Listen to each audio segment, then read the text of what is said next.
नमस्कार मित्रांनो, माझं नाव आहे प्रतीक। मी तुमच्या सर्वांचं मनापासून स्वागत करतो आपल्या यूट्यूब चॅनलवर। तर मित्रांनो, आज आपण शिवजयंतीनिमित्त बॅनर तयार करायला शिकवणार आहोत। व्हिडिओ आजचा खूप इंटरेस्टिंग झालेला आहे, त्यामुळे व्हिडिओला सर्वांनी लाईक करायचं आहे। चॅनलवर नवीन असाल तर आपल्या चॅनलला सबस्क्राईब करायचं आहे, कारण आपण अशाच प्रकारचे बॅनर रिलेटेड व्हिडिओ आपल्या मराठी भाषेमध्ये तुमच्यासाठी आणत असतो। चला तर मित्रांनो, जरा वेळ वाया न घालवता सुरुवात करू आपण आपल्या आजच्या व्हिडिओला। तर आता सर्वात अगोदर तुम्हाला डिस्क्रिप्शन बॉक्समधलं मटेरियल डाउनलोड करून घ्यायचं आहे। त्यानंतर झेड आर्चर ॲप्लिकेशनला ओपन करायचं आहे। झेड आर्चरचा सर्व इंटरफेस तुमच्या फाईल मॅनेजर सारखा असतो, त्यामुळे तुम्हाला काहीच प्रॉब्लेम येणार नाही यूज करण्यासाठी। तर आता त्यामध्ये तुम्हाला डाउनलोड फोल्डर ओपन करून घ्यायचं आहे। त्यामध्ये आपण एक झिप फाईल दिलेली आहे, ते झिप फाईल तुम्ही डिस्क्रिप्शनमधून डाउनलोड करू शकता। तिथून तुम्ही ते डाउनलोड झाल्यानंतर इथे तुम्हाला ती शिवजयंती.zip अशा नावाची एक फाईल दिसेल। तर त्या फाईलवरती क्लिक करायचं, एक्स्ट्रॅक्ट एअर ऑप्शनवरती क्लिक करायचं। त्यानंतर इथे पासवर्ड मागेल, तर पासवर्ड आपल्या व्हिडिओमध्ये समोर तुम्हाला मिळून जाईल। त्यासाठी व्हिडिओ जराही स्किप न करता बघायचा आहे। ओके, तर इथे पासवर्ड मिळाल्यानंतर पासवर्ड टाकून घ्यायचा, ओकेवरती क्लिक करायचं। बघू शकता शिवजयंती नावाचा एक फोल्डर तयार झालेला आहे। त्या फोल्डरवरती क्लिक करायचं, त्यामध्ये आपण PLP फाईल दिलेली आहे। तर आता PLP फाईलला ओपन करण्यासाठी पिक्सल लॅब ॲप्लिकेशनला ओपन करून घ्यायचं आहे। तर पिक्सल लॅब ॲप्लिकेशन ओपन झाल्यानंतर काय अशा प्रकारचा इंटरफेस तुमच्या समोर येईल। तर तिथे 3 डॉटवरती क्लिक करायचं आहे, ओपन .plp फाईलवरती क्लिक करून .plp वरती क्लिक करायचं आहे। आता इथे पण सर्व फाईल मॅनेजर सारखा इंटरफेस असेल, फक्त तुम्हाला डाउनलोड फोल्डरला इथे ओपन करायचं आहे। त्यामध्ये तुम्हाला आपलं फोल्डर मिळेल, त्यामध्ये तुम्हाला PLP फाईल दिसून जाईल। तर PLP फाईल दिसल्यानंतर अशा प्रकारचा इंटरफेस येईल।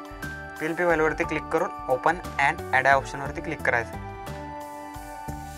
ओके, तर बघू शकता काय अशा प्रकारे आपली PLP फाईल इथे ओपन झालेली आहे। तर इथे मी तुम्हाला हे जे फोटो दिलेले आहे, म्हणजे फोटो ॲड करण्यासाठी जी जागा दिलेली आहे, ते तुम्ही काही अशा प्रकारे जर 4 नसून 5 जण असले तर अशा प्रकारे तुम्ही इथे वाढवू शकता।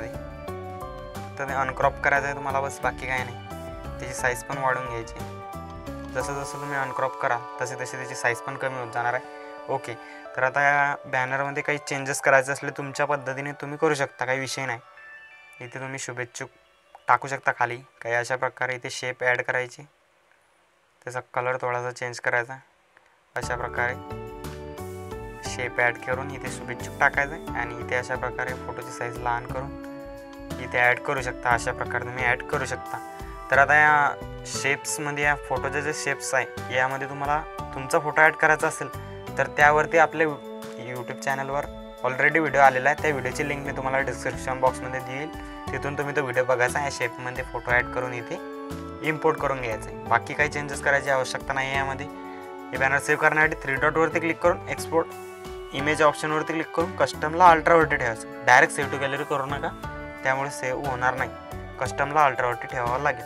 कस्टमला अल्ट्रावरती ठेवून सेव्ह टू गॅलरी ऑप्शनवरती क्लिक करायचं आहे। तुमचं बॅनर फुल HD क्वालिटीमध्ये तुमच्या गॅलरीमध्ये सेव्ह होईल। त्याला फक्त लाईटरूममध्ये जाऊन थोडंसं सॅच्युरेशन वाढवायची किंवा व्हायब्रन्स वाढवून ब्राईटनेस वगैरे ॲडजस्ट करून प्रॉपर प्रकारे एक्सपोर्ट करून घ्यायचं आहे। तिथून तुम्ही कुठे पण अपलोड केला तर एकदम दिसायला भारी दिसेल। ओके, तर आजच्या व्हिडिओमध्ये एवढंच होतं मित्रांनो। व्हिडिओ आवडला असेल तर व्हिडिओला लाईक करा, चॅनलवर नवीन असाल तर सबस्क्राईब करा, कारण आपले बरेचसे व्ह्यूवर्स व्हिडिओ बघता पण सबस्क्राईबच करत नाही। प्रत्येक व्हिडिओला 200-300 व्ह्यूज येतात, पण 200 पैकी एक पण जण सबस्क्राईब नाही करत, म्हणजे काही झालं। त्यासाठी सबस्क्राईब करून टाकायचं आहे।